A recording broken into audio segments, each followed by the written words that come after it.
What's up, guys? Thomas Mott here. Welcome to the Thomas Mott Show on a Saturday. I want to jump into everything happening with Philadelphia, including this first story, which is ridiculous, but Stetson Bennett to Philadelphia as the future backup of the Philadelphia Eagles. I know, it's nuts. We won't spend a lot of time on it. We want to get to the actual things in terms of a really good Lane Johnson update from yesterday, as well as another potential assistant coach leaving to be a defensive coordinator in Philadelphia. We'll wrap up with the NFL wildcard weekend. A lot to get into. Let's go ahead and start with this idea. So this all stems off the idea that Stetson Bennett, just coming off a national championship game, is going to be drafted in the National Football League. And I've seen a lot of tweets, a lot of Eagle fans on Twitter saying Stetson Bennett would be the perfect backup quarterback for Jalen Hurts, mainly due to the fact that you wouldn't just spend a high draft pick on him, plus the idea that you're not going to have Gardner Minshew for a third straight year as the Eagle backup, all leads to this crazy idea and crazy story. And while there's no actual reporting on this, why would there be, right? The NFL draft is 3 months away, essentially. There is some articles like this one from dawnofthedog.com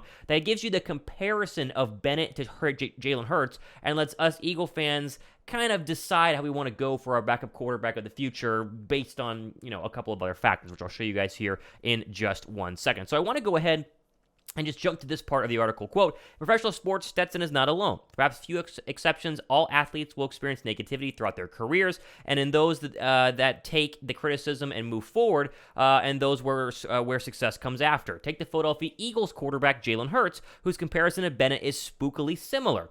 Spookily, how about that? Hurts won 2 national championships despite being benched during those 2 championship-winning seasons. He, too, was criticized for being undersized, and as a player who liked to use his feet to get him out of trouble, Hurts wasn't what most NFL head coaches were looking for. But yet, as we see currently, Hurts is a player in great form, one of the best quarterbacks in the league. Had Hurts crumbled in the 2017 national championship game where he was benched, he would never have made it to Philly to play for the Eagles. Stetson could, should, and probably will do the exact same thing in the NFL.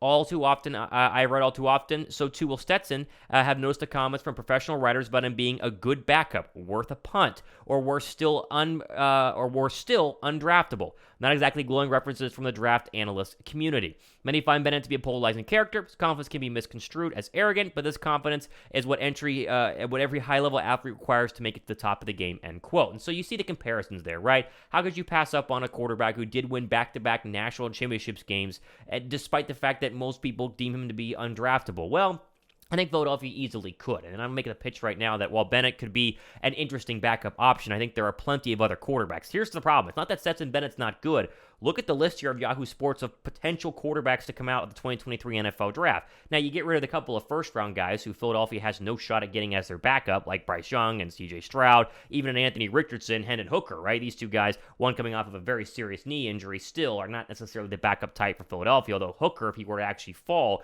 could make some sense there. But you got Cameron Ward, you got Will Levis, you got Jaron Hall, you got Dorian Thompson-Robinson from UCLA, Clayton Tune, Bo Nix. You got a ton of potential quarterbacks in this draft class. Tanner McKee, Grayson McCall out of Coastal Carolina, and what you do is you scroll through this list, you don't see Stetson Bennett. Max Duggan is 16, remember him? The guy was number 2 in the Heisman Trophy voting. Jaden Daniels of LSU, although I think he's coming back, don't quote me on that though. He had all these different quarterbacks, and none of which are actually Stetson Bennett. They went through 20 of them. Now, there won't be 20 quarterbacks drafted, and some of these guys might actually stay or have announced that they could go ahead and stay. But the idea that Philadelphia should definitely go get Stetson Bennett as their backup quarterback, like Eagles Twitter is suggesting right now, to me, is just a little bit far-fetched and a little bit ridiculous. And I'm sure I'm going to see plenty of comments down below saying, Thomas, don't even talk about this. It's ridiculous. But I saw enough tweets about Bennett in Philadelphia that I had to go ahead and begin the show with it today. Let me know what you guys think down below. I think it's ridiculous, but, I'm always curious what everyone thinks nonetheless. Okay, we'll get into the Lane Johnson update here in just 1 second. First, though, I do want to mention a lot of you guys have signed up for my fantasy sports betting app via the Vig It app. You can see it on your screen right now. This is a look at the Thomas Mott Show. The link down below instantly signs you up here for a totally free fantasy betting experience that you can do from any state because you're not actually betting real money.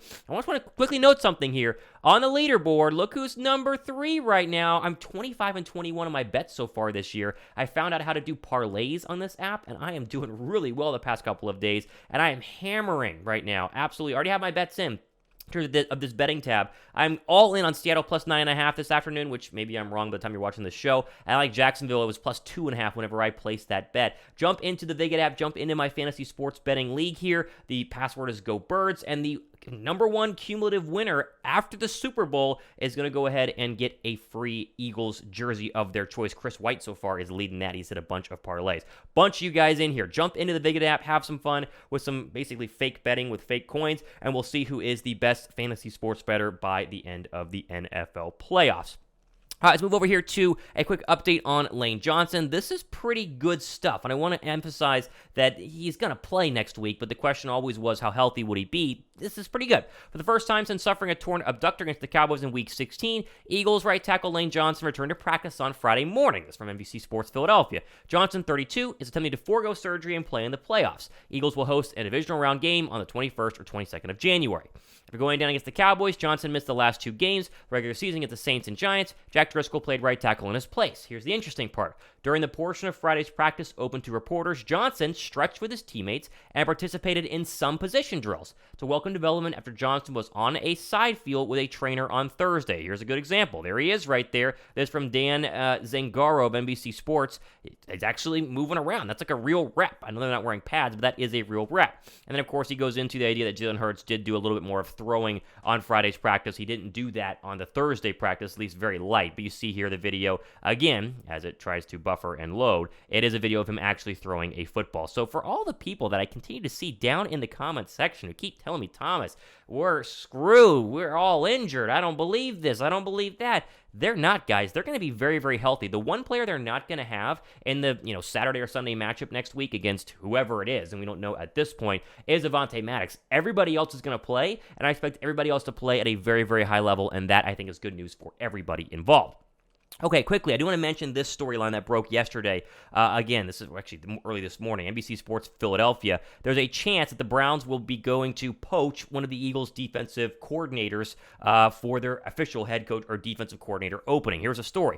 Cleveland Browns reportedly interviewed Eagles' defensive backs coach and defensive passing game coordinator Denard Wilson on Saturday for their vacant defensive coordinator position. That would be a big loss for the Eagles. News of the Browns' plan to interview Wilson was initially reported by CBS Sports' Jonathan Jones, and then Cleveland's Mary Kay Cobert. That's how you say her last name. Sorry if I butchered that. Eagles have to hope that the Browns drag out this process because Jonathan Gannon is another candidate for the head coaching gig in Houston, and the most obvious in-house replacement for him is Wilson, who won't be able to be promoted if he's already in Cleveland. Wilson, 40, has been with the Eagles as their defensive backs coach since 2021. Joined the staff under Sirianni and Gannon. This past season, he was promoted, and the title of defensive passing game coordinator was added next to his name, end quote. So keep an eye on this right here. Philadelphia has a plan in place if Gannon and Steichen or one or the other were to leave in a potential head coaching hire position. And Gannon is interviewing today, by the way, down in Houston. I'm not sure if it's in Houston, but with Houston. This would be a big loss if Philadelphia does not have the chance to promote him or at least interview him for the job, as they would have to go elsewhere. I know Vic Fangio is the hot name, but look out for Denard Wilson to possibly be the new D coordinator if he doesn't leave, and if Jonathan Gannon were to be hired as a head coach. Okay, final quick story here. I know you're probably watching this by the time this 4:30 game on Fox has kicked off, but quickly, I do want to mention the rain is insane at Levi Stadium this morning. It might be cooling off a little bit this afternoon in terms of the downpour, but I love Seattle plus 9.5. I think Seattle has nothing to lose here. They're playing with house money. Geno Smith can just earn a boatload of money if he were to beat the 49ers, and Brock Purdy has to be human at some point. They might not win, but Seattle plus 9.5 is a very safe bet. Already placed mine in our fantasy sports betting league in the Vig It app, which you guys should join. Chargers, Jaguars, many people say this is a toss-up. I think this is the game that gets Brandon Staley fired for the Chargers. They need an offensive-minded head coach. Shane Steichen could be an option for them. I think Jacksonville pulls it off somehow. They get the win. It's Chargers minus 1.5. I pounded Jaguars plus 2 yesterday on the Vig It app as well. Tomorrow's going to be interesting, right? There's only one game that actually is, it's competitive. Dolphins and Bills, maybe you want to go ahead and bet Miami plus 13.5, but Skylar Thompson is not going to outduel Josh Allen. It would take a miracle from the Dolphin defense to keep them in that game. Your Giants-Vikings is the best game of the day just because it's two teams that have played recently. Giants lost on a 61-yard field goal. It will at least be competitive. No Lamar Jackson, no Tyler Huntley. The Bengals are going to roll the Ravens. That one will not even be close either. So these two games right here are just going to be nothing burgers, but this one on Fox is very important because remember, if the Giants or Seattle wins, those would be the football teams that come to Philadelphia next week in the divisional round as a 7 or a 6 seed, and that would completely make the Cowboys and Buccaneers game irrelevant from a divisional round standpoint for Philadelphia. So, all right, shorter show today. We're going to jump into a lot more stuff, possibly tomorrow, for sure on Monday, so be sure to subscribe. Approaching 8,000 subs here on the Thomas Mott Show, which is nuts, which I appreciate, by the way. So, obviously, thumbs up as always, and we'll see you guys in the next one.